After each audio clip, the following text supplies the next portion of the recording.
जहाँ तक न पहुँची हो आवाज़ें हक़, वहाँ जाके कुरान सुनाएंगे हम। औज़ु बिल्लाहि मिन शैतानिर्रजीम, बिस्मिल्लाहिर्रहमानिर्रहीम। मोअज़्ज़ज़ नाज़रीन, प्रोग्राम हिकायात सिद्क़ व वफ़ा के साथ यहाँ जर्मनी स्टूडियोज़ से हम आपकी खिदमत में हाज़िर हैं।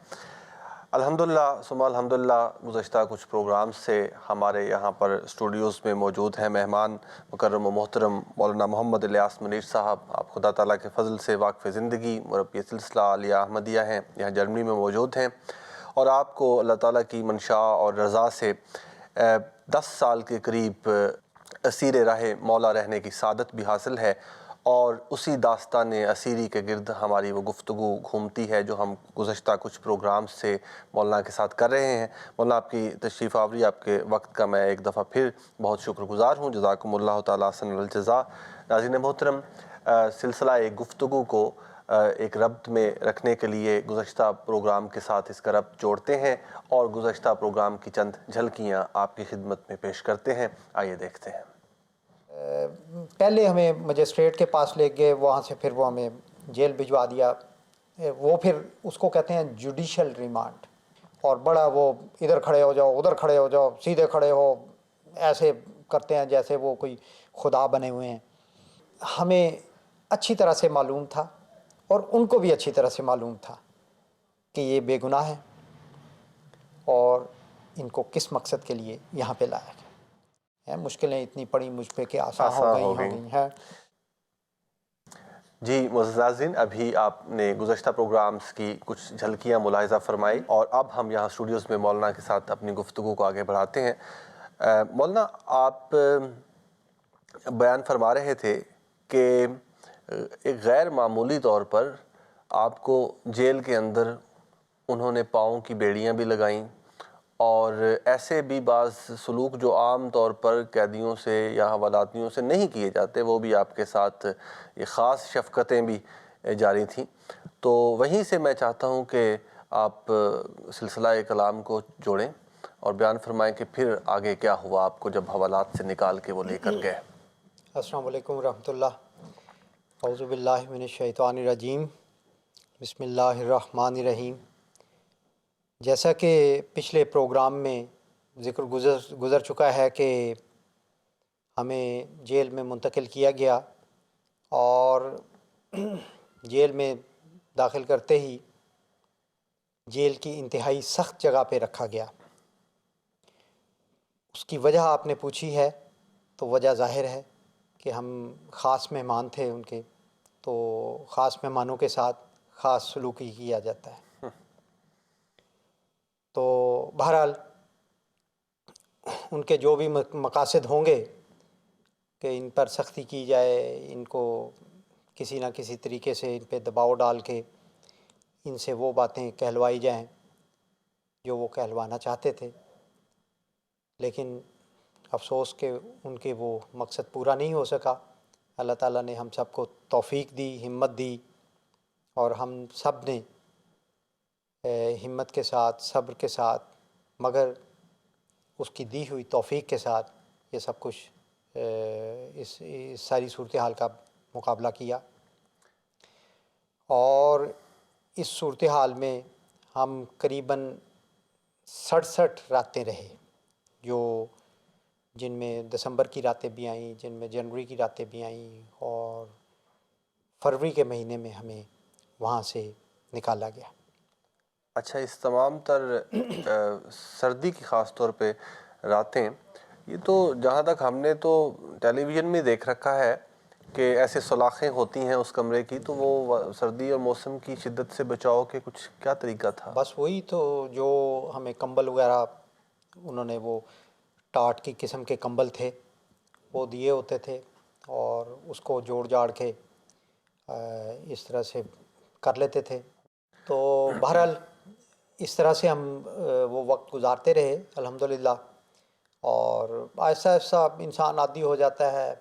وہ چھوٹا سا کمرہ ہوتا تھا, اس کے اندر 24 گھنٹے بند رہنا, اور ساری ضروریات کے لیے بھی اسی کے اندر صورتحال تھی. اور بلکہ یہ صورتحال تھی کہ پانی ہمارا گھڑوں کی شکل میں وہ باہر پڑا ہوتا تھا کمرے کے دروازے کے سامنے. اور اس طرح سے جب ہم نے پانی لینا ہے تو گھڑے کو ذرا ہاتھ لمبا کر کے, یا اگر کوئی باہر کوئی بندہ ہے تو اس کو کہنا کہ گھڑا قریب کر دے. تو ایک انہوں نے مگ وغیرہ دیا ہوا تھا, اس میں وہ اس کو باہر نکالنا, گھڑے میں ڈالنا اور اس کے ساتھ وضو وغیرہ کر لینا. تو اس طرح سے یہ صورتحال ہوتی تھی. اور آپ کی آپس میں ملاقات ہوتی تھی؟ ملاقات اسی وقت ہوتی تھی. یہ پچھلے پروگرام میں یہ ذکر گزر چکا ہے کہ شام ہوئی تو ہمیں کمروں سے نکال کے دوسرے کمروں میں لے کے گئے. تو اس ضمن میں یہ بات عرض کر دوں کہ جیل میں یہ مستقل قانون ہے کہ قیدی کو ایک جگہ پہ نہیں رہنے دینا. یہ عموماً ہر قیدی کے ساتھ ہوتا ہے, اور خصوصاً ان قیدیوں کو جو خاص نگرانی میں ہوں, جس طرح ہمیں رکھا گیا تھا قصوری پیرے میں, یا سزائے موت کے جو قیدی ہیں, ان کو ہر روز باقاعدگی کے ساتھ ان کے کمرے تبدیل کیے جاتے ہیں. اور اس کو جیل کی اصطلاح میں اردی لگنا کہتے ہیں. پتہ نہیں اس کا کیا, یہ اس لفظ کا کیا ترکیب ہے, کیا اس کے معنی ہیں, لیکن اس کے لیے یہ اصطلاح استعمال ہوتی تھی, اردی لگ گئی. تو پہلے کمروں کا بتا دیا جاتا ہے, تم نے فلاں نمبر میں جانا ہے, تم نے 17 میں جانا ہے, تم نے 15 میں جانا ہے. اور اس کے بعد پھر وہ آتے ہیں باقاعدہ, تو ہاتھ کڑیاں لگا کے تو پھر وہ ان کو تبدیل کر دیتے ہیں. ان کا سامان ادھر رکھ دیا, ادھر اس کا ادھر لا دیا. اور اس کا مقصد یہ ہوتا ہے جو جیل والوں کے نزدیک, کہ یہ وہاں پہ ایک جگہ پہ رہ کے کوئی ایسی سازش نہ کر سکے کہ وہاں سے یہ فرار ہونے کی صورت پیدا ہو سکے. مولانا, ملاقات کے لیے کیا یاد پڑتا ہے؟ پہل کون کون تشریف لائے؟ 2-4 دن گزرنے کے بعد پھر ہماری ملاقات ہوئی باہر ہمارے عزیزان کے ساتھ سارے.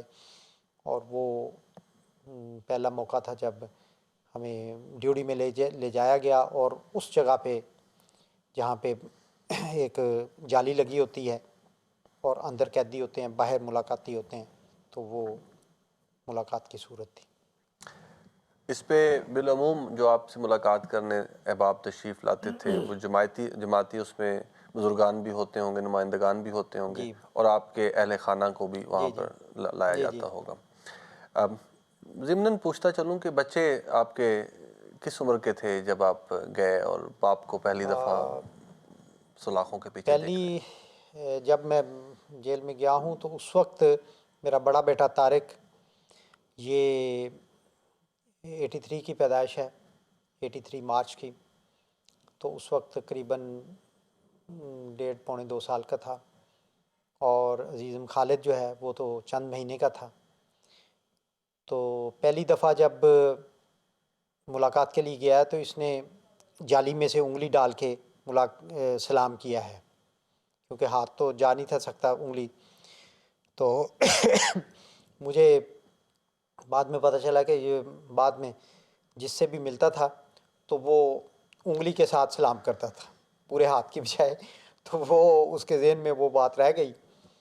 جماعت کی گاڑی جاتی تھی ہمیں لے کے, حسب کی طرف سے ہدایت تھی کہ جماعت کی گاڑی وین نعیم الدین صاحب تھے, ان کی فیملی اور ہم ہمیشہ اکٹھے جاتے تھے.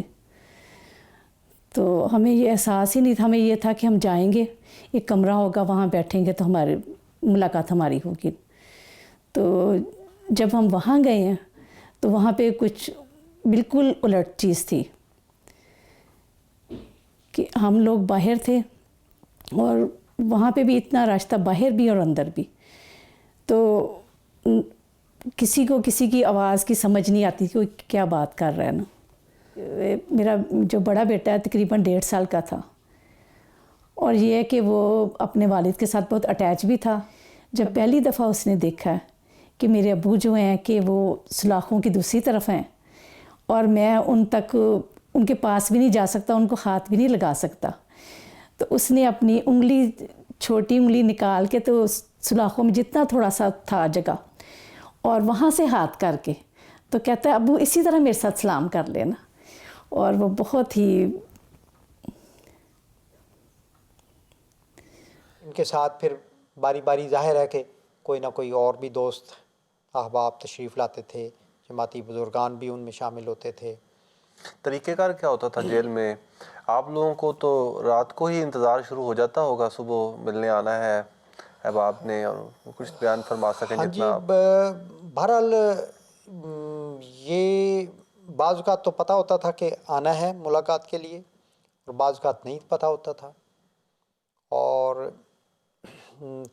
कैदी का तो एक वो सफ़र ही मुलाकात के सहारे गुज़रता है कि अच्छा अब मुलाकात आई है, 15 दिन के बाद आनी है। उस पहली मुलाकात के इंतज़ार में फिर कुछ दिन उसके असरात उसके रहते हैं उसके साथ उसका, और उसके बाद फिर नई मुलाकात का इंतज़ार शुरू हो जाता है।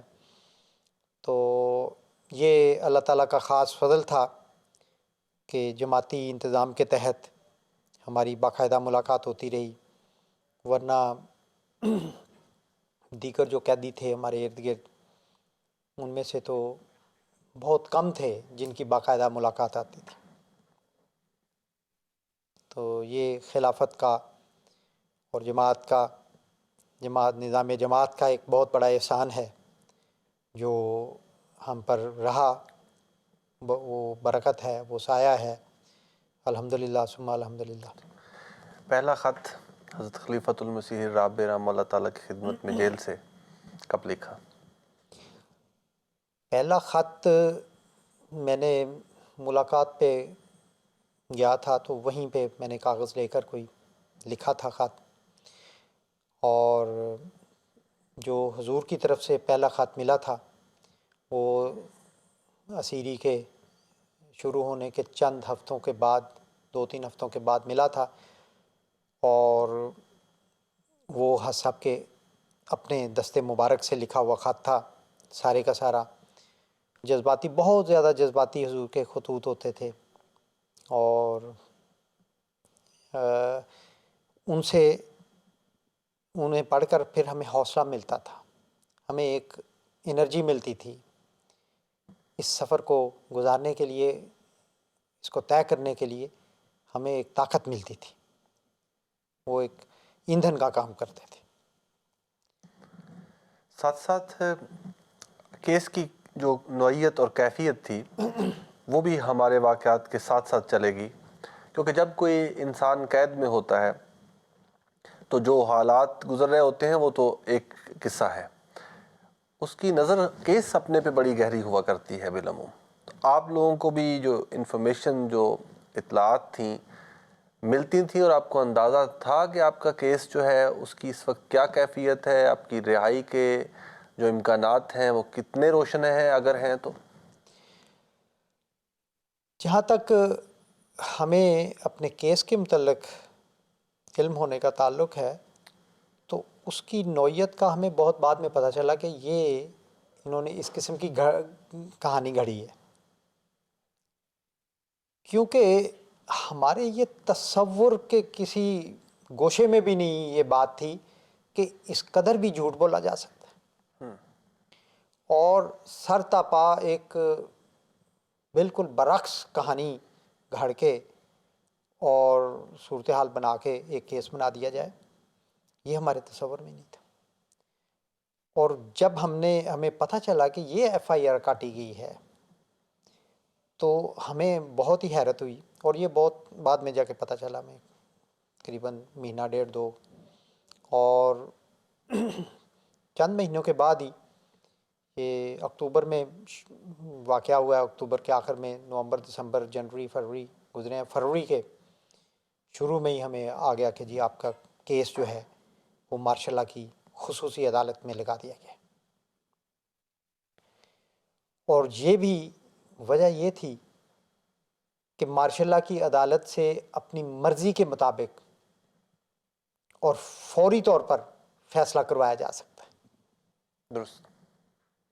مارشل لا کی عدالت کو قانون کے ساتھ کوئی غرض نہیں ہوتی، اس نے ایک انتظامی طور پر گویا کہ فیصلہ کرنا ہوتا ہے، اور پھر اوپر سے مارشل لا بھی لگا ہو اور مارشل لا ایڈمنسٹریٹر جو جنرل ضیاء ہو اور وہ براہ راست اس میں دلچسپی لے رہا ہو اور احکام جاری کر رہا ہو، تو وہاں پہ اس کا مقصد سمجھا جا سکتا ہے کہ چنانچہ سول عدالت کا کہ یہ کیس تھا، بالکل نارمل کیس ہے، اور اس کو مارشل لا کی عدالت کے سپرد کر دیا گیا اور اس میں پھر چلایا گیا۔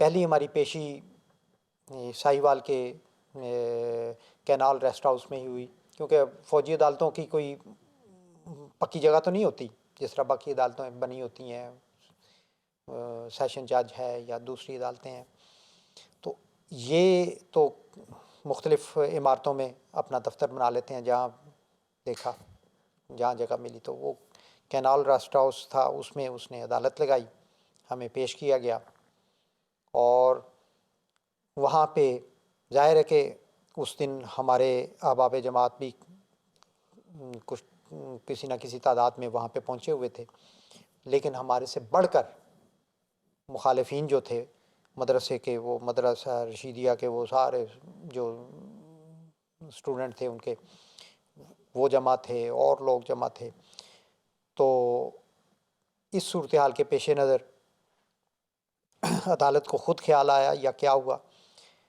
یا یہ تھی کہ عدالت ملتان کی تھی تو اس کو ملتان سے خصوصی طور پر آنا تھا یہاں پہ، تو اس نے کہا کہ یہ کیس جو ہے وہ ملتان میں سماعت کیا جائے گا۔ جزاکم اللہ تعالیٰ احسن الجزا۔ مولانا اس کے بعد ہم آج کے پروگرام کو انشاءاللہ یہیں پر ختم کرتے ہیں، اور اگلے پروگرام میں ہم کوشش کریں گے کہ جو عدالت میں پیشیوں کی تفاصیل ہیں ان کا احاطہ کرنے کی کچھ کوشش کر سکیں۔ ناظرین محترم، آج کے پروگرام میں یہاں جرمنی اسٹوڈیو سے ہمیں اجازت دیجیے۔ السلام علیکم ورحمۃ اللہ وبرکاتہ۔ جہاں تک نہ پہنچی ہو آواز حق، وہاں جا کے قرآن سنائیں گے ہم۔